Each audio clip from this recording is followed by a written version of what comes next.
Aloha, Richard Halverson here.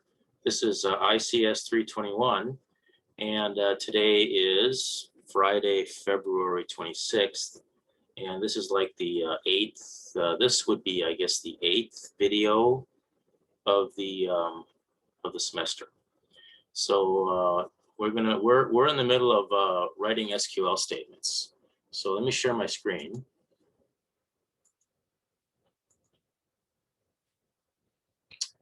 And if we look at the syllabus, we are, this is video 8, I guess. We're in the middle of, today is, so I guess we're in the middle of the 7th week, yes. And so we are doing Xi books. See, we started chapter 4 last week, I guess, and now we're gonna come close to finishing chapter 4 or finishing chapter 4. Okay. So anyway, so I took a look at this last video, and I kind of played through the end here, and I didn't really spend a lot of time on selecting rows. I sort of breezed through it, and you folks are pretty on it, and I can see that you're coming well along on these participation activities and challenge activities. We are heading to, in the end, you're going to do all this. All of the work in the class is, all the handed stuff out of this textbook is right here. Okay, so it's a whole bunch of SQL statements. Okay, so that's that. And then, of course, in our Laulima, the assignments have SQL sections at the end of every one of them. If you go to, I assume you're all using SP21. You're using this to debug your assignments. You make sure you use this to debug your assignments, because then you know if you'll get all the points. And also, when you do the assignment here, it automatically takes the points and puts it right in my score, my score table. So if it's there, if you got all the points there, then you got all the points in the score table. So that's a good thing to do. I just want to mention there, a couple of you have had this problem, and I've seen this problem before, where you will start to work on a database, and then it'll mess up, and then you'll try to fix it, and then you can't fix it, so you try to delete it, and then you try to create it again, and it doesn't let you. Okay, and then you're screwed, because my grader here is looking for a particular name of a database, and so I'm working on that, and I'm working on making the grader look for an alternative database name. So just hold off on that. So, but anyway, I want to show you here that these are a bunch of SQL statements, and it looks like there's SQL statements here. Yeah, I think these are the two SQL statements places. Let's see. Oh yeah. Oh, this is somebody. I was helping somebody, and so oh look, Henry, he got all the points. Okay, so sorry Henry if I'm showing you this. Henry's not here, but I was helping Henry get his thing working, and so he could do these problems. And I see. So anyway, so good for him. Everybody should try to get 100% on all their SQL, because really I've mentioned this before. The criticisms from industry regarding this class in the past were my students didn't come out knowing SQL well enough, and so I'm really trying to focus on that now. And that's where we are in our chapter 4. So I'm going to spend a little bit more time starting with selecting rows, and I'm still going to try to finish chapter 4 today. Okay, so selecting rows, this is the select statement, and it's good to spend a little time on this, because You know, the select statement is what's used to produce a table, a tabular result. It doesn't affect the database at all. It doesn't change the database at all. It only reads up data and it puts it together in a particular way that presents a result to you, the user. Now you can always take the table that the database gives you and then, you know, have it attached to or have it be read up by a PHP program or a Python program or whatever, and then you do some more manipulation to it. You know, you can do that. But in this class, we want to figure out how we can do, or we want to learn and figure out how to do as much of it as we can in the select statement. And the key that makes the select statement so powerful is this this idea of closure that Date talks about. And that is, when you have a select statement here, you're actually selecting from a table, right? You got selected some columns. If you go farther down, go down to the end, we're doing selects that have, you know, where clauses and, you know, all, let's see, you know, where clauses. And we will get into functions 4.9, where we have select statements, and then we have aggregate functions with by grouping them and ordering them and so on. But the point that I'm going to make right now is that this idea of closure, this table can be another select statement. See, so you can nest these select statements down, and that's what you know. So you can replace this, and MySQL has facilities for that. That's what the view is. Like, create a view. A view is just a select statement, and you treat the view like a table, because that's what it is. As a select statement produces a table. So anyway, so the syntax is, you know, you've got these columns and the from. Let's see if there's anything here that I started to, it gets it starts out easy. These sections start out easy, but then as they go on, there's details that sometimes I may tend to skip over because so much of it is familiar to us because we're computer scientists and we understand all this operators and all that stuff and expressions and so on. But anyway, so the where clause, Date talks about, you know, the projection, and that's the variables in the select part of the clause, and then the restriction part is the where clause, and the where clause can get pretty fancy. And so let's see if we can find something that would qualify as fancy. This is pretty obvious. Select. Here we're just these operators are you know about this. This is just, you know, Boolean operators. There's the and you know there's SQL respects operator precedence of ands and ors. So, you know, if there's an expression, there's ands in there, and ors in there, and there's no parentheses, it's going to do the ands before it does the ors. And so we've got, okay, so we have insert statements from before. We know how to create tables from before. This is really a great feature. I don't use that, but it's very helpful. And here, okay, so there's not, of course, that's Boolean. Okay, so let's do the most difficult one. What cities are selected? Select everything from city where the population is between 7 and 8, between 7 and 8, or the ID is less than 500. So the population is well, first of all, let's do ID less than 500. This one.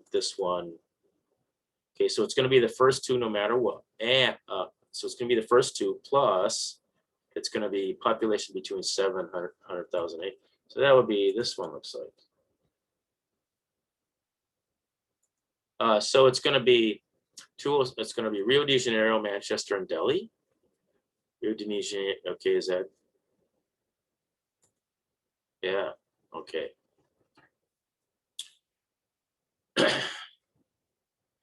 You know about arithmetic operators and precedence.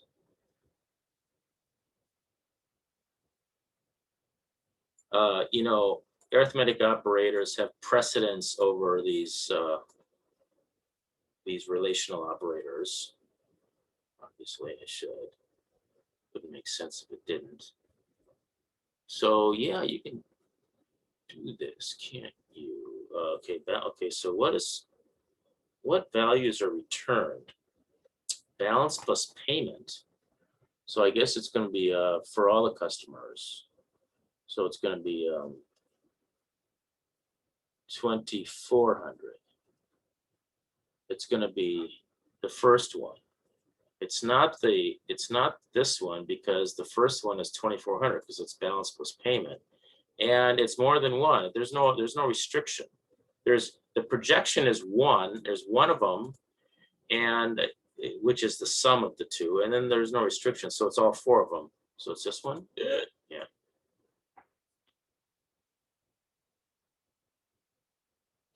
All right. So anyway, you can go through those. Okay, this is a mod operator, obviously. All right. So let's try one of these before we go on, just to make sure we know what's going on. Okay, what columns are returned by the given statements? Okay, for this one, well, let's just press start here. For this one, what columns are returned? For this one, it's just going to be this that's returned, isn't it? I think so. For this one, it's going to be everything. Oh, I can do more than one. Click, click, click. Is that right? I think so. Yeah. All right. What countries are selected by the given statement? Let's see. Code is less than 300. It's the name. Code is less than 300. So it would be Belgium. Belgium.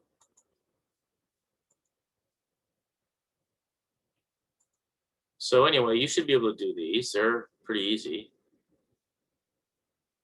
So TL and Netherlands. So it's the name from country where. What is the name? Netherlands. And name equals Netherlands. Yeah, I guess it's this one.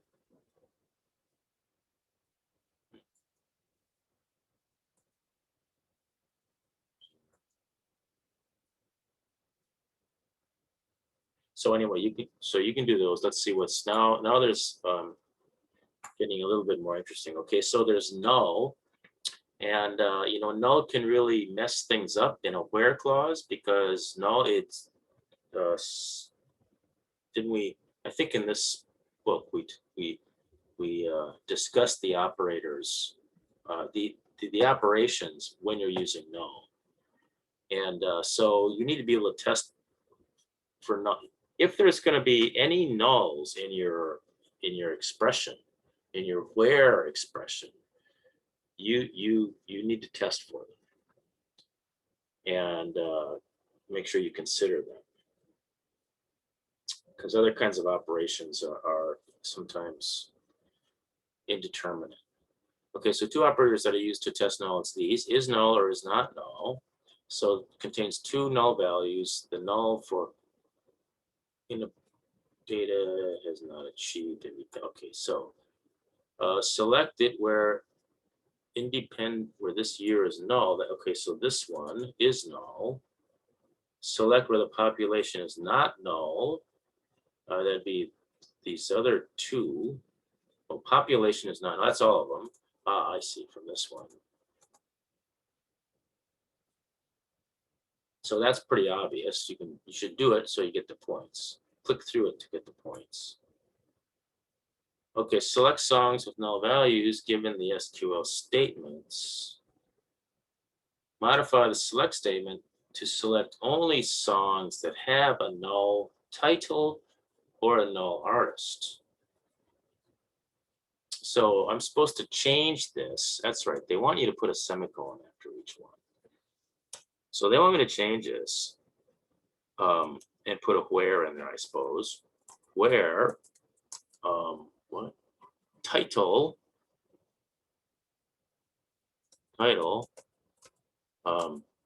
is null or artist is null. I think that'll work.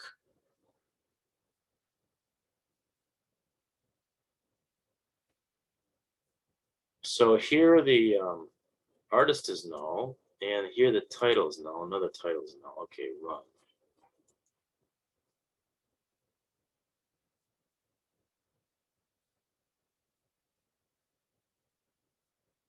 Is it? Did I get?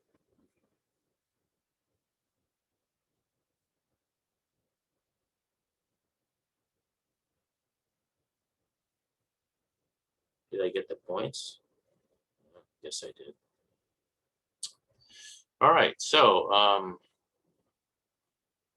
let's see. Refer to the county table. What does a null in the population represent? A null in the population represents that it's unknown. It's unknown. It's not that that's inapplicable because it's going to have a population. Population might be 0, but so it says that we don't have it yet. Okay, how many rows are returned? Okay, so population is null. It's going to be 1 row is returned because there's only 1 row that's got a null population. What is missing to select all rows except Aruba? So so you want to select all the rows except Aruba. So you want to select Aruba. Oh, in-depth year. You want to select where in-depth year is not null. In-depth year is not null. Oh, this distinct clause. This is very important. In fact, when you're doing assignment 2, you need to use a distinct clause. Make sure you always use the distinct clause because that'll ensure that the projection result will still be a relation. If you don't use the distinct clause, then the result that you get may have duplicate rows when you're doing it in MySQL. And so if you're doing assignment 2 and you're trying to create the tables by using insert, new table and select the something where it's a projection of the original table, you want to put the distinct in there. First select statements. Okay, so here's an example.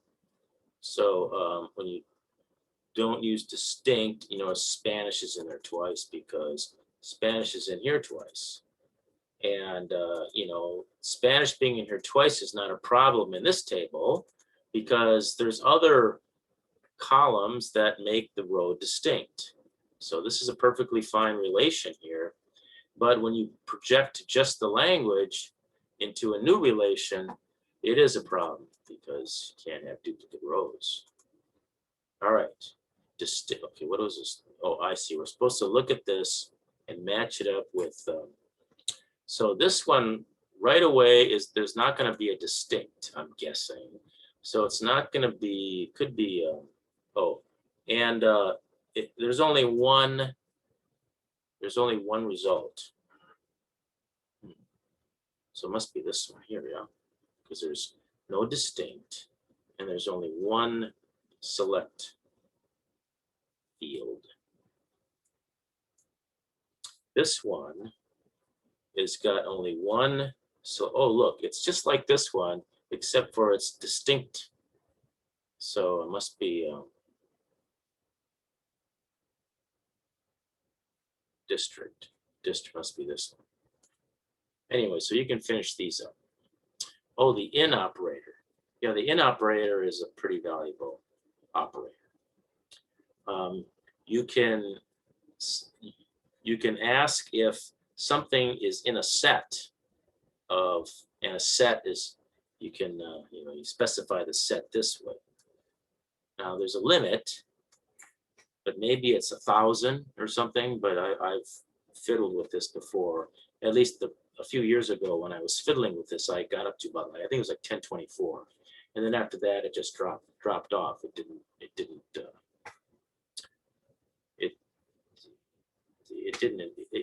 didn't really give me. I don't think it got me an error. I don't think it gave me an error. It just didn't consider anything beyond that number. But usually it's not going to be like that. So it's a lot easier than writing, if this is equal to this, or this is equal to this, or this is equal, or this is a much more compact way of writing it. So what is returned by the query? Where a continent is in this set.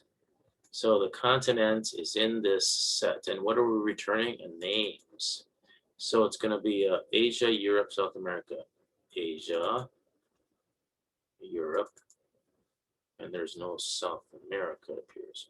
So Afghanistan, Albania, and Andorra. Yeah, must be this one. Yeah. All right.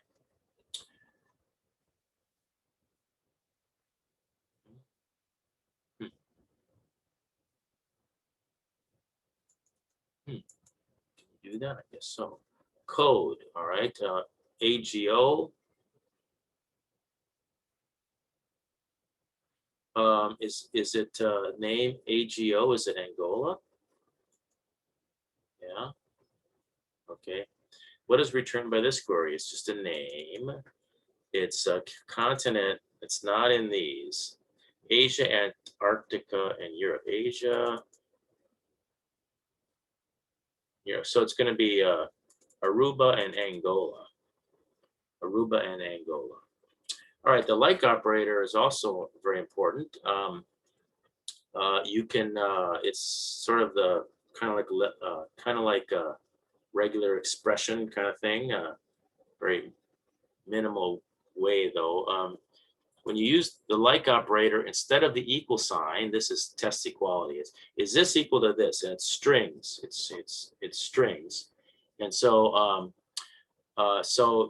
and it's not, well. You can change the default. Like operators perform case insensitive pattern matching by default. Or case sensitive if you include the binary, like binary, if you include binary in there. Okay, so it's case insensitive, but there's also these wildcards.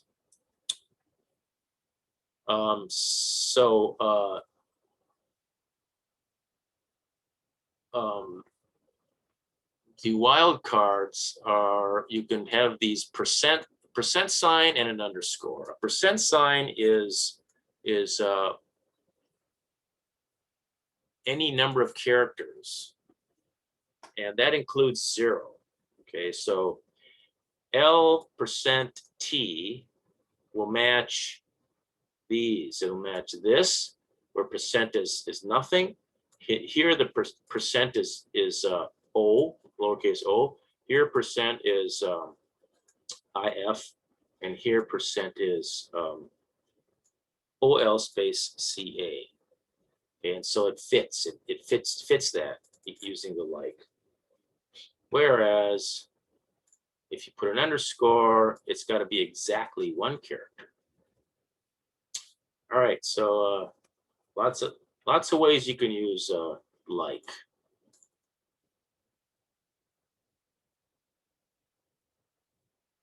Okay, so let's do this one. Time is it? I don't think let's see, where are we anyway? We're at 8, 9. I want to make sure I get to well, okay, it's 2:59. Okay, I'll try to finish up this section here so we can get into the the aggregate functions. So let me just do like this one here. So run your, okay, modify the select statement to select movies with the word star somewhere in the title. So we want to select where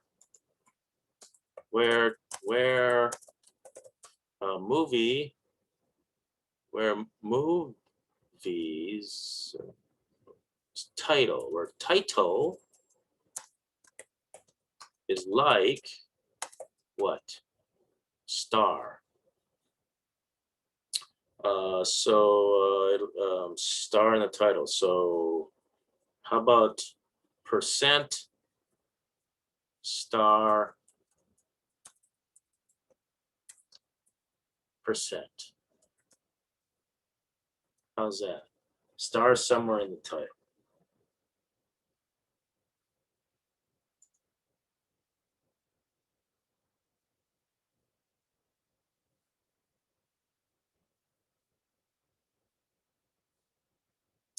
I guess I got it right.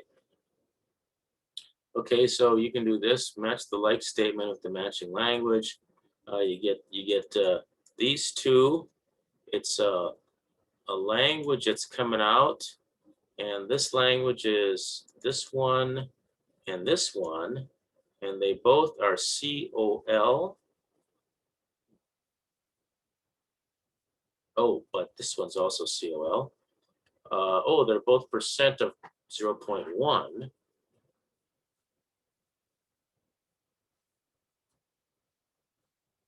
Oh, and what we're liking is the language. Okay, so it's the language.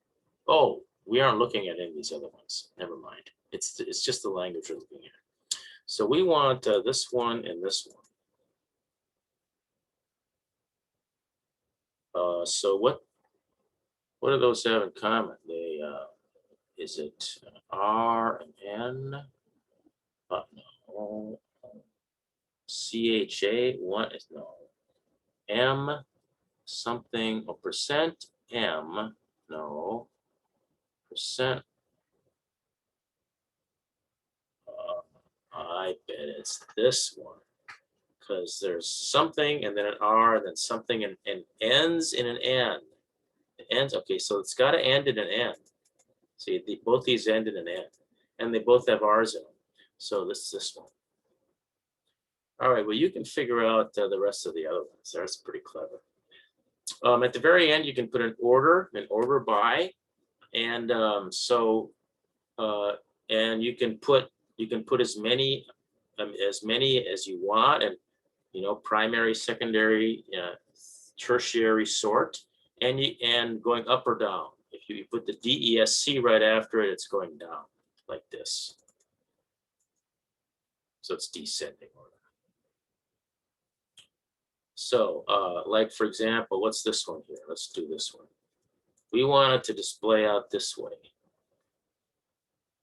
So let's see how it's displaying. E, B, M, P. Ooh, this one looks alpha. No, it's not alphabetical. S, R, no. 2, no. M, P, R, S. Oh, this looks city in descending order. What is it sampling? This is a district. District in descending order. This one. Yeah, the rows are ordered by district in descending order. All right.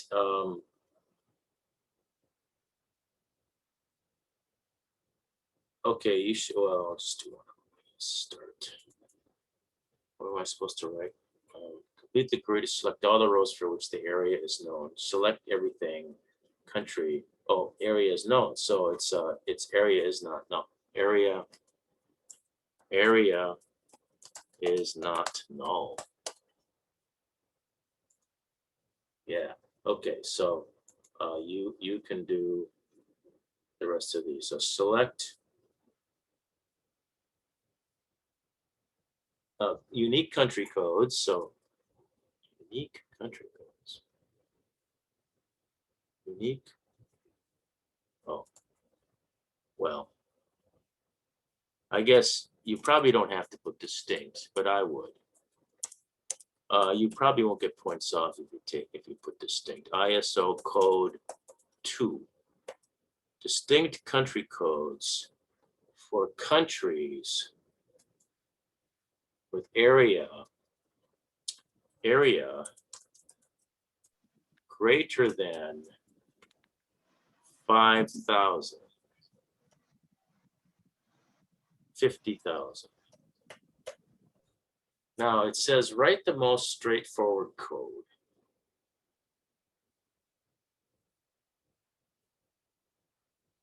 You know, see, we don't really need this because when you look at the table, you will never get, no matter what you do, you're not going to get duplicate.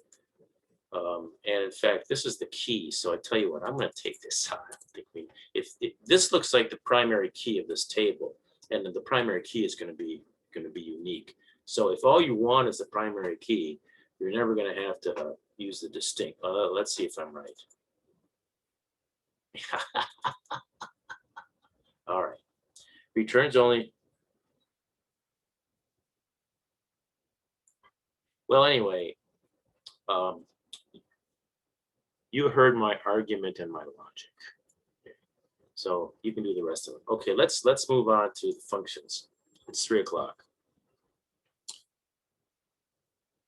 All right, so aggregate functions. Okay, MySQL has functions for processing strings, numbers, dates, and times. An aggregate function is a function that works on a group of values. So common aggregate functions are, if you want to count up how many there are in a group, you want to figure out what the minimum is of a particular field in the group, what the maximum is of a particular field in the group, adding up all of the values of a particular field in a group and figuring out the average. So so the key is how do you define the group that you want to do these aggregate functions in? So using aggregate functions in a select statement. So here, okay, so here is count, and the group is simply, there's no group by clause in here. So this just means the whole set that comes back. And so this is an aggregate function. So you're only going to get one value back, or certainly one row. If you only have one value here, then you're only going to get back one value. Or if you only have one field name or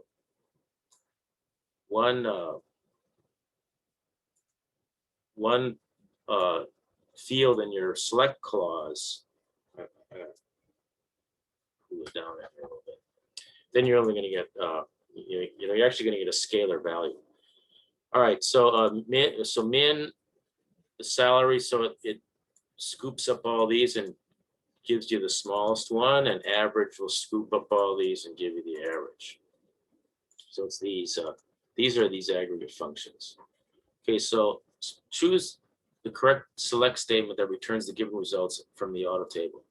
Okay, so 2014 looks like it's a year, and if you scan down these years, you notice that it is the smallest year. It's the minimum year, so it's probably this one here. Here, for example, it's you're counting up. Oh no, here you're wondering what 2 is. 2 is going to be, looks like it's a count, and so it's a count where there's 2 of them. Well, it's not auto because we see that there's 7 autos. What's price greater than 10,000? Be this one and this one and this. Oh, that's more. Price less than 10,000? Well, there's only 2 of them. Okay, 2 of them less than 10,000. So it must be this one. See? Okay, so now there's this group by, and with group by, you can specify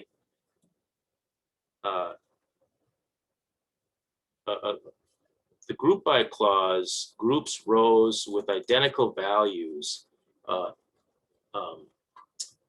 in a particular set of fields, in one field or a set of fields. In a set of summary rows, so with group by, you still get a bunch of rows, but they are aggregate. They're each field that's returned is an aggregate of all of the values in that field for that group. Or they could be a random value also. I mean, you'll see when that happens. One or more columns are listed after the group by. A group by returns one row for each group. Each group may be ordered with an order by clause. You can still use the order by clause. You know, there's one thing I wanted to mention about the order by clause. Let's see, do we talk about as renaming? When it comes up, but with, yeah, I don't think we do we rename rows? Did we talk about renaming rows? Well, anyway, when you're using the order by clause, you can use a renamed row, no, a renamed column, excuse me. You can use a renamed field name in the select clause. You know, you have a field name in the select clause, and the field name is the field name of that field in the table. But if you want to rename it, you can say the name of the field and then the word as, and then the name that you want to call it. Okay. Now, if that field is used in the where clause, you have to use the original name that's in the table. But if that field is used in the order clause, you need to use the renamed name. You should use the renamed name. There's some times when the original name works, but you should use the renamed name, and especially when the order comes after a group by. All right, so so let's see. Select country code, and it's grouped by country code, so it's one row per country code. And then the second field is the sum of the population. So it's the sum of the population for each country. So we have these country codes. There's the ZMB country code and the ZWE country code, two of them. So it's going to come back as two rows. And so this is going to be in the first column. And the second column is going to be the sum here. So it's going to be that. So it's going to be the sum of the populations. Yeah, so that's pretty valuable to be able to do that. This one is returns the country code, the district, and the count. How many records? Okay, so the country code is and we're grouping by country code, comma, district. So it's you know, this is going to be ZMB1, ZMB2, ZMB3. ZMB1, ZMB2, ZMB3, and then ZWE1 and ZWE2. So this is how many there are. There's only 1, 2, 3, 4, 5, because there's 1, 2, 3, 4, 5 distinct country code kind of like districts. And then this is how many there are in each of the groups. Now, if you were to have name, let's say you were just to throw name, this one. Let's say you to throw that up there, okay? What would happen? Well, in some SQLs, it may give you an error because, you know, what name do you put there? You're not aggregating the names. You can group concat the names. Then you'll see a list of the group of the names. But what usually happens is some random name will be put in. Some name in the group will appear there, you know, but just one.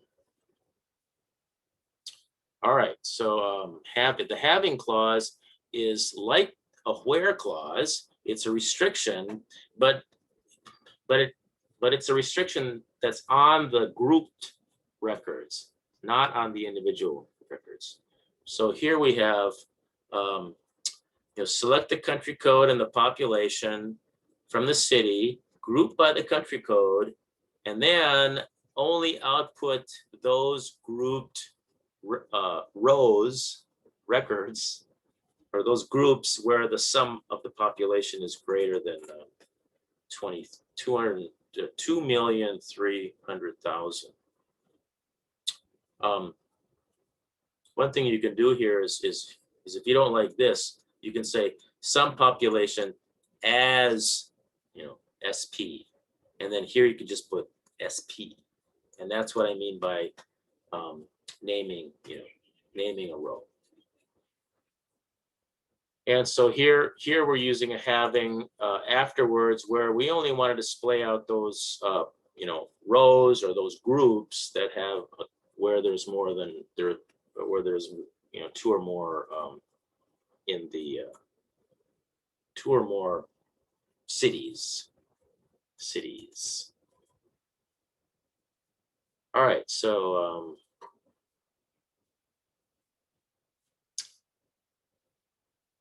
all right, so here we're going to do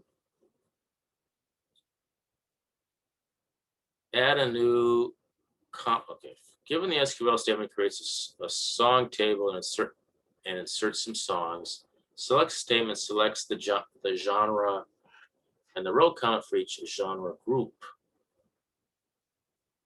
Add a new. So what does this look like when it runs?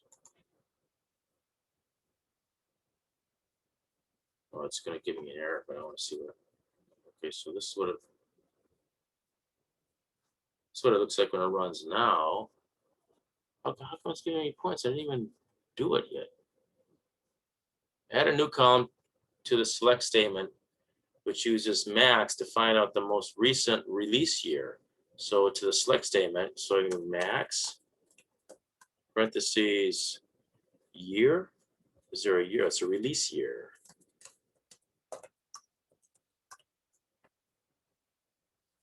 Then add a having clause that selects only genre groups having more than one row count.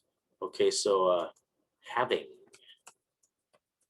Okay, so I'm going to do this. See if it works. As C, having C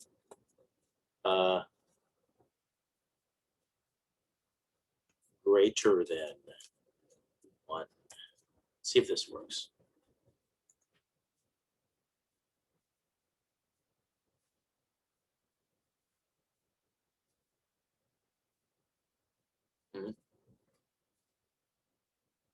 Oh man, look.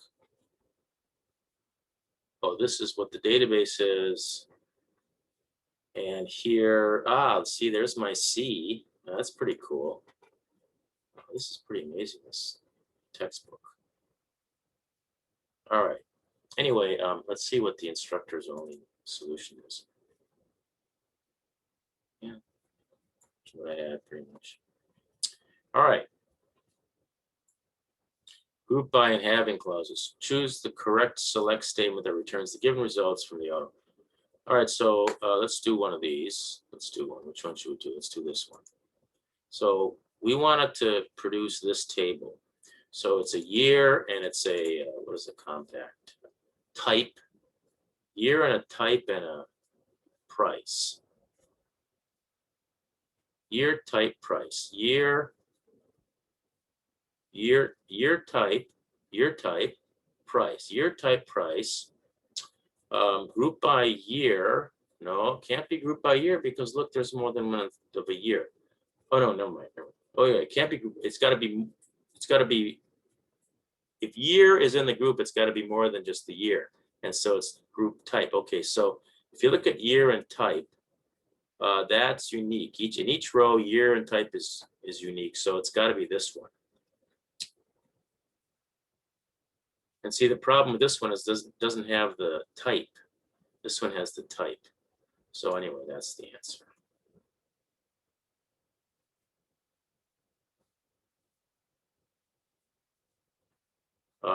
Year type. Ooh. Year type. Max price. Where? I don't see what we're grouping. We can't. Oh, group by year and type. I guess that would work. Order by year and then max price. It might be this first one. Let's see if we can eliminate the year and type, group by, year and type, group by. They're all having max greater than that. Oh, yes, that's right. Having max greater than.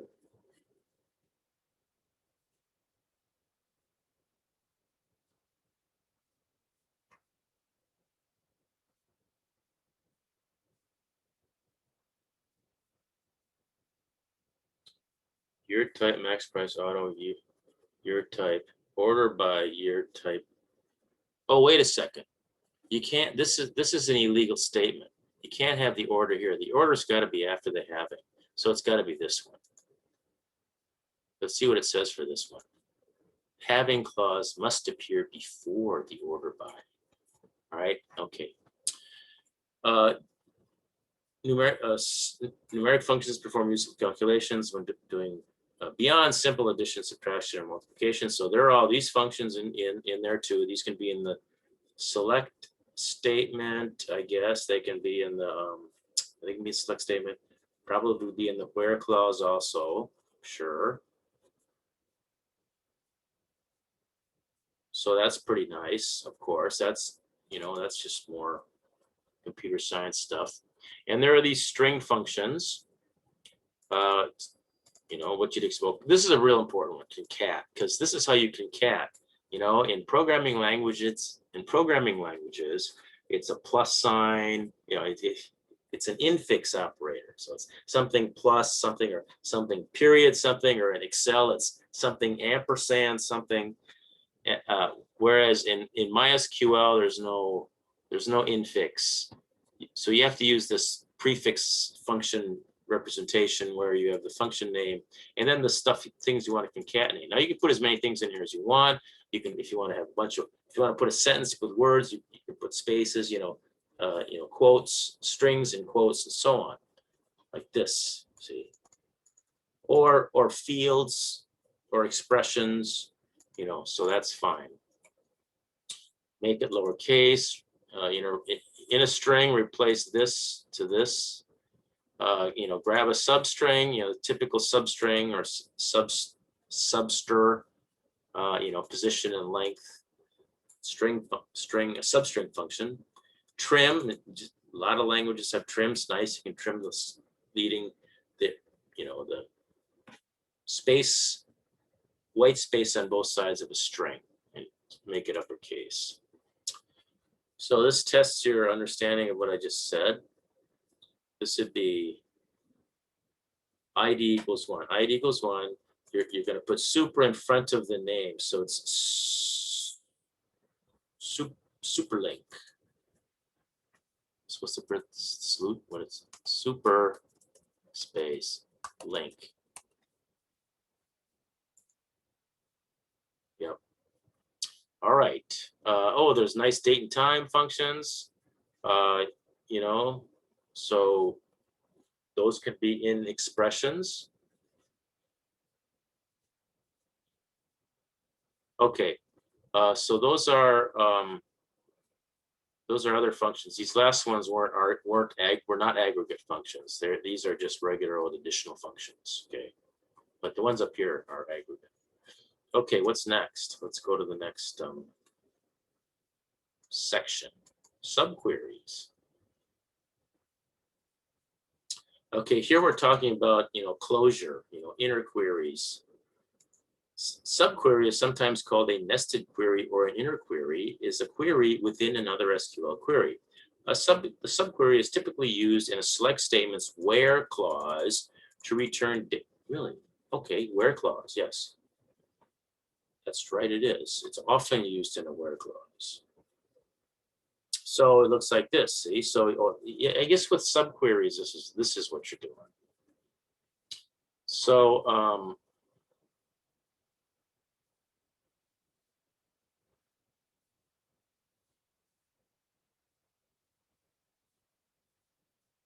what is this?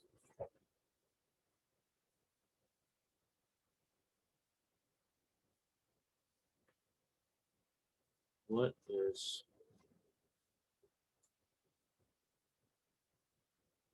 this?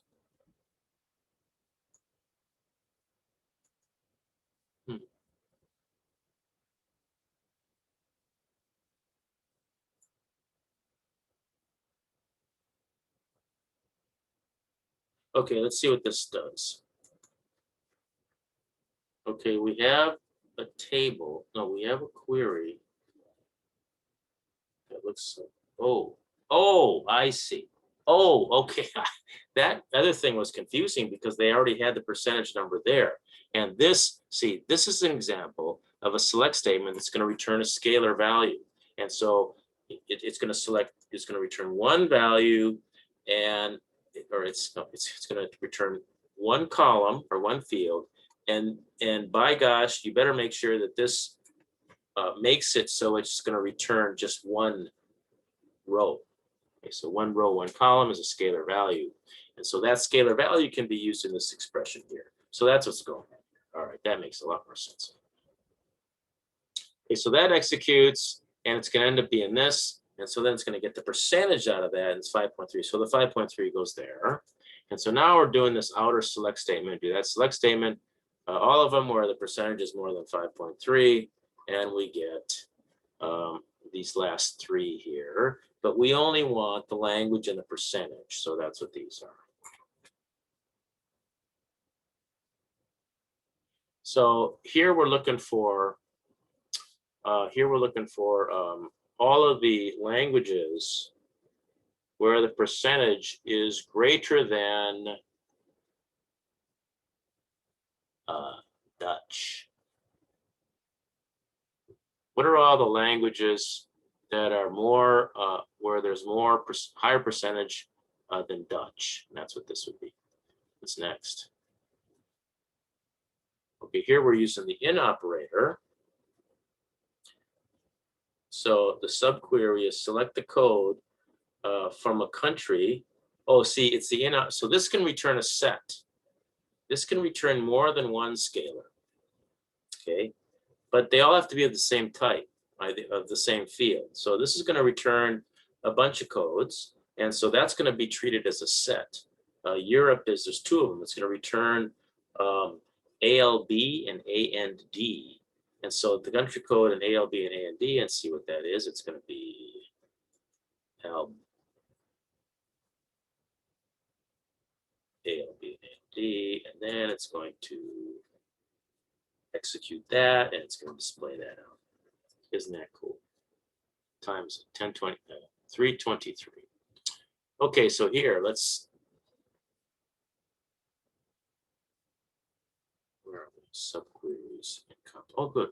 All right. Let's do one of these real quick. Song title. Select statement selects the first select statement. Selects songs released after 1992. The second select statement selects release year for that song ID 800.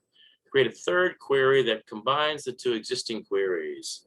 The first select should be the outer query, and the second select should be the subquery. The order clause should appear after the subquery. Okay, run your solution. So I guess we want to select all of the songs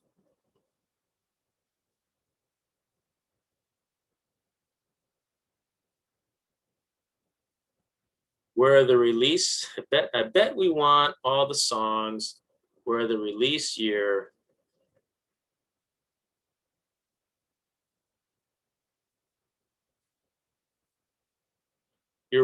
verify returns all the release years after 1992. So we want to replace this with this, right?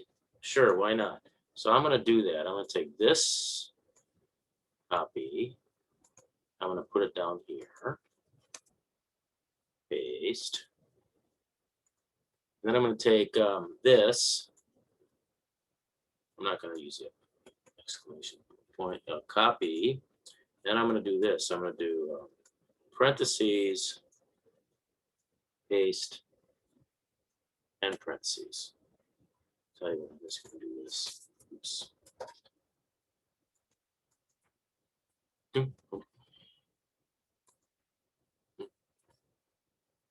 How's that? Let's see.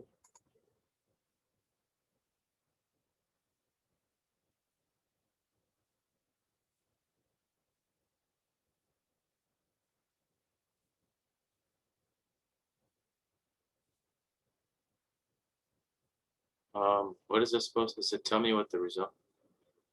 Run your solution and verify the new query returns a result table with 5 rows, all with release years after 1992. 5 rows, all after 1992. Well, that's pretty cool. All right, so you should be able to figure out these pretty easily. Make sure you do them.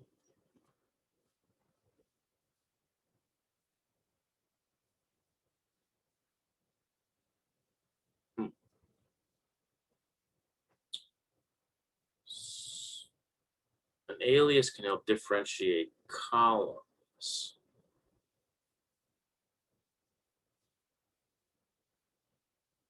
The outer query is a correlated subquery, both select and select from the city table. Okay, so this selects from the city table, gets a value for population, and then it selects again this from the same table. Okay, so here, this is the alias. Okay, you can use the word as. You can put as in between there if you want to. So that might make it more clear, but you don't have to. So in this case, they're not doing it. So city is going to be referred to as C, and the reason you need that is because, for example, like down here, you want to distinguish between which country code you're talking about. Are we talking about the country code that is being that is associated with this city, or do we want the country code that's associated with this city? Well, this country code is associated with this instance of the city table called C, and then this one is for this one. And so what this does is for each of the city C's, it executes this,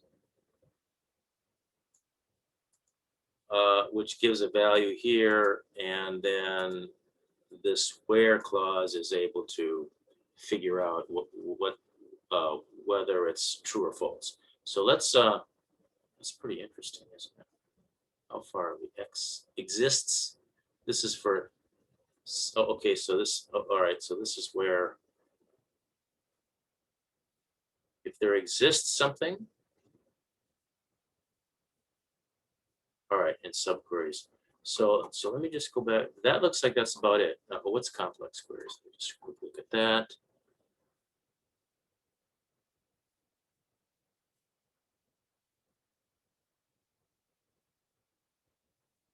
Yeah, we haven't talked about joins yet, have we?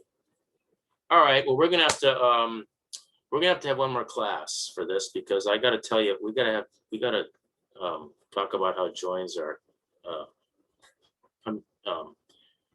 add to all this. So, are there any questions? So next week I'll probably schedule two classes. Well, I'll see. I may only have to schedule one, but I want to finish covering section, the end of section 4.10 and all of section 4.11. All right. So I will see you next week. Thanks.